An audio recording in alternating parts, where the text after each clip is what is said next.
पर्यावरण एवं पारिस्थितिकी का फर्स्ट टॉपिक है पर्यावरण एवं सतत विकास और उसका फर्स्ट सब टॉपिक है पर्यावरण। तो आइए हम यहीं से अपने चैप्टर को स्टार्ट करते हैं।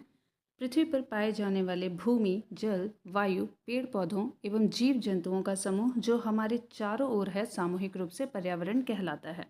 पर्यावरण के ये अजैविक और जैविक संगठक आपस में अंतर्क्रिया भी करते हैं। यह संपूर्ण प्रक्रिया एक तंत्र के रूप में संचालित होती है, जिसे पारिस्थितिकी तंत्र के रूप में परिभाषित किया जाता है। पर्यावरण संरक्षण अधिनियम 1986 के अनुसार पर्यावरण किसी जीव के चारों तरफ घिरे भौतिक और जैविक दशाएं तथा उनके साथ अंतःक्रिया को सम्मिलित करता है। ध्यातव्य है कि परि और आवरण शब्दों को जोड़ने पर पर्यावरण शब्द की उत्पत्ति होती है। अतः पर्यावरण का शाब्दिक अर्थ है जो आवरण हमें चारों ओर से घेरे हुए है। पर्यावरण व उसकी अंतर्क्रियाएं। पर्यावरण के चार घटक हैं, जिनमें से पहला है वायुमंडल, एटमॉस्फेयर। इसके अंतर्गत क्षोभ मंडल, जिसे हम ट्रोपोस्फेयर भी कहते हैं, और समताप मंडल, जिसे हम स्ट्रेटोस्फेयर भी कहते हैं, आता है। दूसरा है जीव मंडल, जिसे हम बायोस्फीयर कहते हैं, जिसके अंतर्गत पौधे एवं जंतु आता है। तीसरा है हाइड्रोस्फीयर, जिसे हम जलमंडल कहते हैं। इसके अंतर्गत हिम नदी, झील, नदी और सागर आता है। चौथा है स्थल मंडल। स्थल मंडल के अंतर्गत पर्वत, मैदान और मरुस्थल आता है। पर्यावरण एक अविभाज्य समष्टि है तथा जैविक और अजैविक तत्वों वाले पारस्परिक क्रियाशील तंत्रों से इसकी रचना होती है। पर्यावरण के तीन संगठक हैं। पहला भौतिक या अजैविक, जिसके अंतर्गत स्थल, वायु, जल आदि आते हैं। जैविक, जिसके अंतर्गत पादप, जंतु एवं सूक्ष्म जीव आते हैं। तीसरा सांस्कृतिक, यानी मानव निर्मित गतिविधियाँ। सांस्कृतिक पर्यावरण के अंतर्गत आर्थिक, सामाजिक तथा राजनीतिक गतिविधियाँ शामिल होती हैं। अतः पर्यावरण कई संगठकों से निर्मित एक संरचना है। यह सभी जैविक और अजैविक अवयवों का सम्मिश्रण है जो जीवों को चारों ओर से प्रभावित करता है। पर्यावरण के कुछ कारक संसाधन के रूप में कार्य करते हैं तथा कुछ कारक नियंत्रक के रूप में कार्य करते हैं। पर्यावरण को वृहत एवं लघु स्तर पर समझा जा सकता है। इसके साथ ही क्षेत्रीय एवं भूमंडलीय स्तर पर भी पर्यावरण में विभिन्नताएं पाई जाती हैं। इसमें हम आगे देखेंगे एक चार्ट के माध्यम से, जिसे कि इन लोगों ने इस तरीके से एक्सप्लेन किया हुआ है। तो यहाँ पे आप देख सकते हैं एक चार्ट, और जिसके अंतर्गत पर्यावरण एवं उसकी संरचना के बारे में डिस्क्राइब किया हुआ है। पर्यावरण के दो स्तर हैं। लघु के अंतर्गत जीवाणु का पर्यावरण आता है और वृहत स्तर के अंतर्गत वृक्ष का पर्यावरण आता है। इसमें विभिन्नताएं के क्या क्या कारण हैं? जलवायु में परिवर्तन, मृदा के प्रकार, स्थलाकृति में अंतर, कारक संसाधन के रूप में और नियंत्रक के रूप में। अब इसके संगठक में तीन चीज़ें दी हुई हैं: भौतिक, जैविक और ऊर्जा। तो भौतिक के अंतर्गत स्थल, वायु और जल आते हैं, और जैविक के अंतर्गत पादप, मनुष्य, जंतु और सूक्ष्म जीव आते हैं। और वहीं ऊर्जा के अंतर्गत सौर और भूतापीय ऊर्जा आते हैं। नेक्स्ट यहाँ पे कुछ प्रश्न दिए गए हैं। अब हम इस एक्सप्लेनेशन के अकॉर्डिंग, जो हमने अभी पढ़ा है उसके अकॉर्डिंग हम इन प्रश्नों को सॉल्व करने की कोशिश करते हैं। पहला है, पर्यावरण से अभिप्राय है भूमि, जल, वायु, पौधों, पशुओं की प्राकृतिक दुनिया जो इनके चारों ओर अस्तित्व में है। यह सही है, जैसा कि हमने एक्सप्लेनेशन में पढ़ा था। उन संपूर्ण दशाओं का योग जो व्यक्ति को एक समय बिंदु पर घेरे हुए होते हैं, ये भी सही है, हमने इसको भी पढ़ा था। भौतिक, जैविकीय, सांस्कृतिक तत्वों की अंतःक्रियात्मक व्यवस्था जो अंतः संबंधित है, ये भी सही है, जिसे कि हमने पढ़ा था। तो जब ये तीनों ही सही हो गए तो डी ऑप्शन हो जाएगा उपर्युक्त सभी। अब देखते हैं इसका उत्तर क्या है। उपर्युक्त सभी। अब इसके एक्सप्लेनेशन को देख लेते हैं। पृथ्वी पर पाए जाने वाले भूमि, जल, वायु, पेड़ पौधों एवं जीव जंतुओं का समूह जो हमारे चारों ओर है, सामूहिक रूप से पर्यावरण कहलाता है। पर्यावरण के ये अजैविक और जैविक संगठक आपस में अंतर्क्रिया भी करते हैं। यह संपूर्ण प्रक्रिया एक तंत्र के रूप में संचालित होती है, जिसे पारिस्थितिकी तंत्र के रूप में परिभाषित किया जाता है। पर्यावरण संरक्षण अधिनियम 1986 के अनुसार पर्यावरण किसी जीव के चारों तरफ घिरे भौतिक एवं जैविक दशाएं और उनके साथ अंतर्क्रिया को सम्मिलित करता है। अगला प्रश्न है, पर्यावरण किससे बनता है? तो पर्यावरण जैविकीय या जीवीय घटकों से, भू आकृतिक घटकों से, अजैव घटकों से, इन तीनों से ही बनता है, इसलिए उसका उत्तर हो जाएगा उपर्युक्त सभी। यहाँ पे हम देख सकते हैं कि यहाँ पे इन्होंने डी ऑप्शन को चूज़ किया है। इसके एक्सप्लेनेशन को देख लेते हैं। पर्यावरण एक अविभाज्य समष्टि है। जैविक एवं अजैविक तत्वों वाले पारस्परिक क्रियाशील तंत्रों से इसकी रचना होती है। इसमें जैविक एवं अजैविक यानी कि भौतिक व भू आकृतिक घटक शामिल होते हैं, अतः विकल्प डी इसका उत्तर है। इसका आखिरी प्रश्न है, सामान्यतः पर्यावरण को निम्न प्रकार से वर्गीकृत किया जा सकता है, निम्नलिखित में से कौन सा इस वर्गीकरण का अंश नहीं है। तो पहला है परिचालन पर्यावरण, दूसरा है सांस्कृतिक भौतिक पर्यावरण, तीसरा है सांस्कृतिक पर्यावरण और चौथा है जैविकीय पर्यावरण। हमने परिचालन पर्यावरण के बारे में अभी तक नहीं पढ़ा है, भौतिक, जैविकी और सांस्कृतिक के बारे में पढ़ा है, तो इसका उत्तर होगा ए। और अब देखते हैं इसके एक्सप्लेनेशन को, जो कि इस तरीके से है। सामान्यतः पर्यावरण को भौतिक पर्यावरण, फिजिकल इन्वायरमेंट, सांस्कृतिक पर्यावरण, कल्चरल इन्वायरमेंट, जैविकीय पर्यावरण, बायोलॉजिकल इन्वायरमेंट में वर्गीकृत किया जा सकता है। भौतिक पर्यावरण के अंतर्गत भू आकृतियाँ, जलाशय, जलवायु, मृदा, चट्टानें, खनिज आदि आते हैं। सांस्कृतिक पर्यावरण के अंतर्गत मानव निर्मित गतिविधियाँ यथा आर्थिक, सामाजिक और राजनीतिक स्थितियाँ शामिल होती हैं, जबकि जैविकीय पर्यावरण के अंतर्गत वनस्पतियाँ, जंतु के अंतर्गत मानव भी आएगा और सूक्ष्म जीव शामिल होते हैं। अगला सब टॉपिक है धारणीय विकास या सतत विकास। धारणीय विकास की वह अवधारणा है जिसके तहत वर्तमान की आवश्यकताओं के साथ साथ भविष्य की आवश्यकताओं को भी ध्यान में रखा जाता है। धारणीय विकास प्राकृतिक संसाधनों के उपयोग के संदर्भ में अंतर पीढ़ीगत संवेदनशीलता का विषय है। धारणीय विकास का मुख्य उद्देश्य पृथ्वी के प्राकृतिक संसाधनों का न्याय संगत उपयोग, संरक्षण तथा उचित प्रबंधन करना है।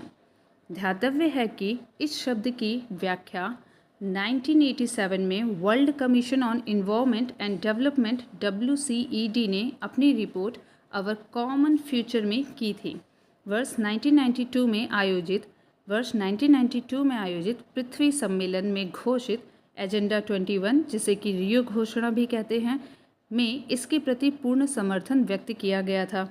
इसके साथ ही वर्ष 2002 में जोहान्सबर्ग में आयोजित सम्मेलन का मुख्य मुद्दा सतत विकास था। अब इसमें आगे देखते हैं। World commission on environment and development द्वारा वर्ष 1987 में प्रकाशित रिपोर्ट अवर कॉमन फ्यूचर, जिसे ब्रंटलैंड रिपोर्ट के नाम से भी जाना जाता है, के अनुसार सतत विकास से अभिप्राय ऐसे विकास से है जो भावी पीढ़ियों की ज़रूरतें पूरी करने की योग्यता को प्रभावित किए बिना वर्तमान समय की आवश्यकताओं को पूरा करे या आवश्यकता पूरी करे।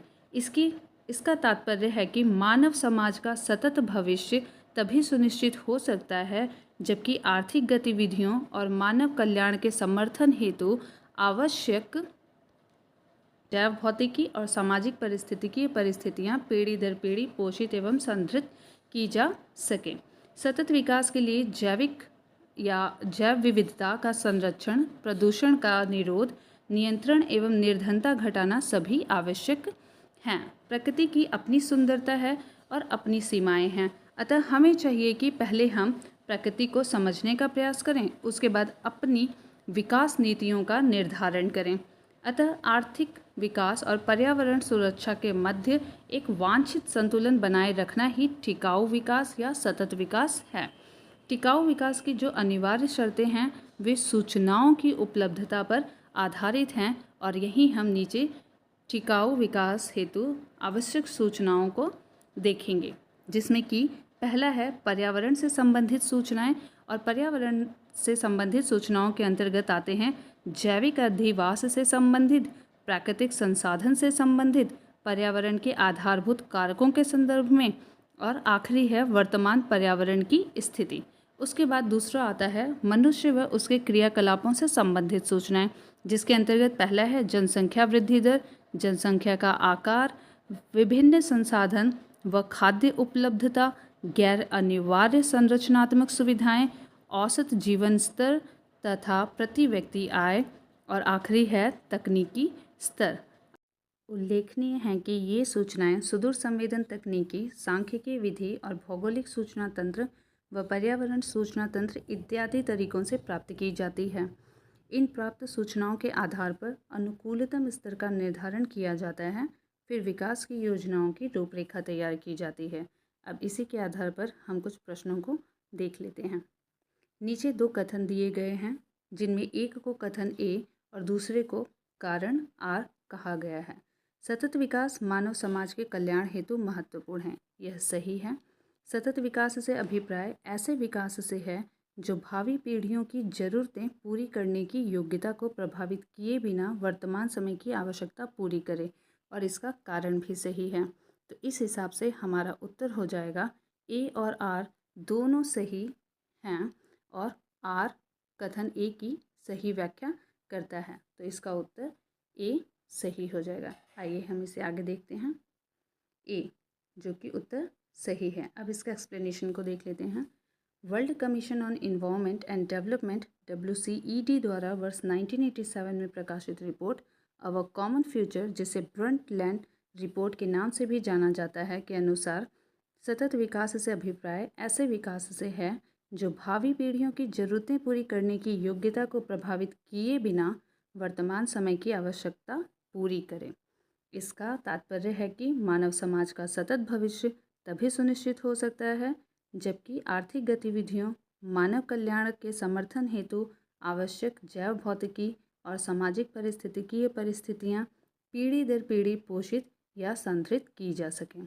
इस प्रकार प्रश्नगत कथन एवं कारण दोनों सही हैं तथा कारण कथन की सही व्याख्या करता है। अगला प्रश्न है, वर्ष 1987 में संयुक्त राष्ट्र में पर्यावरण से संबंधित एक प्रतिवेदन की प्रस्तुति के उपरांत धारणीय विकास सस्टेनेबल डेवलपमेंट पर चर्चा आरंभ हुई। वह प्रतिवेदन था जलवायु परिवर्तन पर पहला प्रतिवेदन अवर कॉमन फ्यूचर, तीसरा था जलवायु परिवर्तन पर दूसरा प्रतिवेदन, और डी है पांचवा मूल्यांकन प्रतिवेदन। तो इसका उत्तर होगा बी, अवर कॉमन फ्यूचर। इसका एक्सप्लेनेशन हमने ऊपर ही पढ़ लिया है। तीसरा प्रश्न है, निम्नलिखित घटनाओं को कालानुक्रमिक क्रम में व्यवस्थित कीजिए तथा नीचे दिए गए कूट से सही उत्तर चुनिए। रियो पृथ्वी शिखर सम्मेलन, ब्रंटलैंड आयोग रिपोर्ट का प्रकाशन, मॉन्ट्रियल प्रोटोकॉल का प्रवर्तन, the limit to growth report का प्रकाशन। इसका एक्सप्लेनेशन हम यहाँ पे देख सकते हैं। The limit to growth report का प्रकाशन 1972 में हुआ था। रियो पृथ्वी शिखर सम्मेलन जून 1992 में हुआ था, और ब्रंटलैंड आयोग रिपोर्ट का प्रकाशन अप्रैल 1987 में हुआ था। मॉन्ट्रियल प्रोटोकॉल का प्रवर्तन जनवरी 1989 में हुआ था, और उसके हिसाब से हमारा उत्तर हो जाएगा बी। अब अगले प्रश्न को देखते हैं। धारणीय विकास किसके उपयोग के संदर्भ में अंतर पीढ़ीगत संवेदनशीलता का विषय है? प्राकृतिक संसाधन, भौतिक संसाधन, औद्योगिक संसाधन और सामाजिक संसाधन। तो इसका उत्तर होगा ए, प्राकृतिक संसाधन। आइए इसका एक्सप्लेनेशन को देखते हैं। धारणीय विकास विकास की वह अवधारणा है जिसके अंतर्गत वर्तमान की आवश्यकताओं के साथ साथ भविष्य की आवश्यकताओं को भी ध्यान में रखा जाता है। धारणीय विकास प्राकृतिक संसाधनों के उपयोग के संदर्भ में अंतर पीढ़ीगत संवेदनशीलता का विषय है। धारणीय विकास का मुख्य उद्देश्य पृथ्वी के प्राकृतिक संसाधनों का न्याय संगत उपयोग, संरक्षण व उचित प्रबंधन करना है। उस हिसाब से उत्तर हमारा ए हो गया है। अगला प्रश्न है, सतत विकास के लिए आवश्यक है जैव विविधता का संरक्षण, प्रदूषण का निरोध एवं नियंत्रण, निर्धनता को घटाना। तो ये तीनों ही उत्तर सही हैं। उसके हिसाब से हमारा चौथा ऑप्शन होगा उपर्युक्त सभी। आइए इसके एक्सप्लेनेशन को देख लेते हैं। सतत विकास के लिए जैविक विविधता का संरक्षण, प्रदूषण का निरोध एवं नियंत्रण, निर्धनता को घटाना सभी आवश्यक हैं। आर्थिक विकास और पर्यावरण सुरक्षा के मध्य एक वांछित संतुलन बनाए रखना ही टिकाऊ विकास या सतत विकास है। वर्तमान राजनीतिक परिदृश्य में एक भूमंडलीय दृष्टिकोण बन चुका है। टिकाऊ विकास की जो अनिवार्य शर्तें हैं वे सूचनाओं की उपलब्धता पर आधारित हैं।